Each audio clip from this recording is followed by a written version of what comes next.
Hello friends, welcome back to my YouTube channel. आज हम बात करने वाले हैं दुनिया की एक ऐसी जंग के बारे में जिसने पूरी दुनिया को हिला कर रख दिया। हम बात करेंगे आज वियतनाम वॉर के ऊपर। दोस्तों, ये वो जंग थी जहां दुनिया के सबसे ताकतवर फौज को चंद गोरिल्लाज ने शिकस्त दी थी। आज हम इस जंग के हर पहलू को समझेंगे, इसकी वजह, इसके हीरोज और इसके वो सबक जो आज भी हमारे लिए सीखने का काम रखते हैं।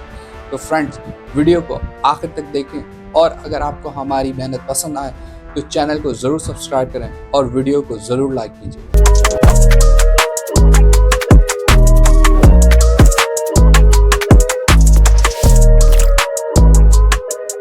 दोस्तों, वियतनाम वॉर 1955 से 1975 तक चली।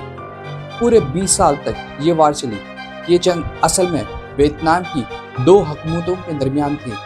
नॉर्थ वियतनाम जो कम्युनिस्ट था और साउथ वियतनाम जो अमेरिका की मदद से कैपिटलिस्ट था। सोचिए, आपके घर में दो भाई हैं, एक को रशिया सपोर्ट कर रहा है, दूसरे को अमेरिका। दोनों के अलग अलग ख्यालात हैं। वैसे ही हालत वियतनाम की थी।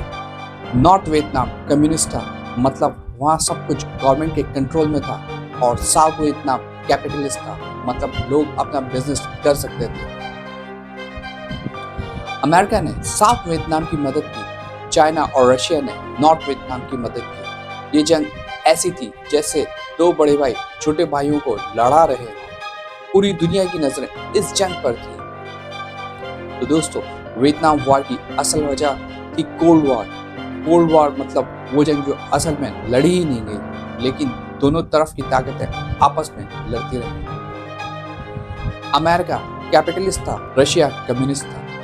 दोनों चाहते थे कि दुनिया के दूसरे मुल्क भी उनके साथ हों। वियतनाम पहले फ्रांस का कॉलोनी था, जैसे हिंदुस्तान पहले अंग्रेजों की कॉलोनी था। सन 1954 में वियतनाम को फ्रांस से आज़ादी मिली, लेकिन मुल्क दो हिस्सों में बंट गया, नॉर्थ कम्युनिस्ट और साउथ कैपिटलिस्ट। वहाँ के लोग पूरे मुल्क एक देखना चाहते थे, लेकिन बड़े मुल्कों ने इन्हें अलग कर दिया।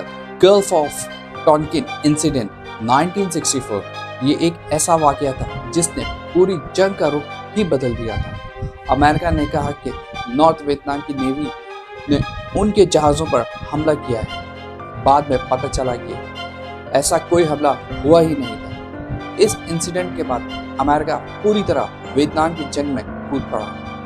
टेट ऑफेंसिव 1968 वियतनाम का नया साल शुरू हुआ और नॉर्थ वियतनाम ने एक अचानक बड़ा हमला किया। टेट ऑफेंसिव 1968 वियतनाम का नया साल शुरू हुआ और नॉर्थ वियतनाम ने एक अचानक बड़ा हमला किया।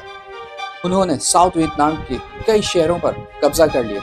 अमेरिका को लगा था कि वो जीत रहा है, लेकिन इस हमले ने सबको दिखा दिया कि जंग अभी खत्म नहीं हुई। माय लाई कत्लेआम सन 1968 एक दर्दनाक वाकया जहां अमेरिकन सोल्जर्स ने 500 से ज्यादा मासूम लोगों, औरतों, बच्चों और बूढ़ों को कत्ल कर दिया।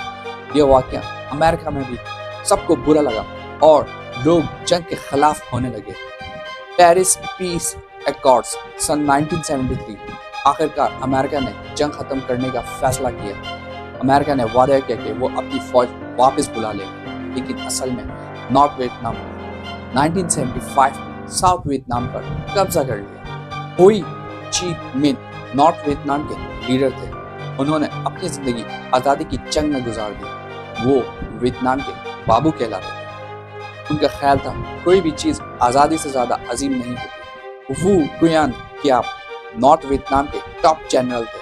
उन्होंने वो स्ट्रेटजीज बनाए जिनके आगे अमेरिका की मॉडर्न फौज भी हार गई। वो कहते थे जंग जीतने के लिए दिल चाहिए। साउथ वियतनामीज लीडर दिन डाइम और गुयान वैन ये वो लीडर्स थे जिनको अमेरिका ने सपोर्ट किया, लेकिन आम लोग इन्हें पसंद नहीं करते। तो दोस्तों, वियतनाम की जंग में वॉरिला जंग का अंदाज अपनाया गया। वियतनाम अचानक हमला करते और फिर जंगल में गायब हो जाते। अमेरिकन सोल्जर्स के लिए ये बहुत मुश्किल था।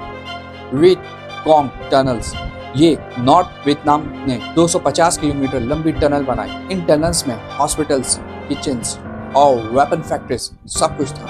अमेरिकन सोल्जर्स इन्हें ढूंढ नहीं पाते थे। एजेंट ऑरेंज, अमेरिका ने एक ऐसा खतरनाक केमिकल बम बनाया जो कि जंगल को उड़ा देता था। इस केमिकल ने 3 मिलियन से ज्यादा लोगों को बीमार कर दिया था। दोस्तों, ये वो जंग थी जो कि टेलीविजन पर नशर की जा रही थी। अमेरिकन लोग अपने घर बैठे हुए ये जंग देख रहे थे।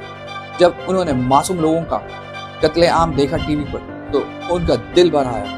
एक फेमस फोटोग्राफ, एक अमेरिकन सोल्जर्स को गोली लग रही थी, उसकी आंखों में दर्द था। ऐसी तस्वीरों ने अमेरिकन पब्लिक के जहन बदल दिए। लोग सड़कों पर निकल आए और जंग खत्म करने के लिए मुतालबा किया। जंग खत्म होने के बाद वियतनाम एक हो गया, पूरा मुल्क कम्युनिस्ट बन गया, लेकिन जंग ने मुल्क को तबाह कर दिया था।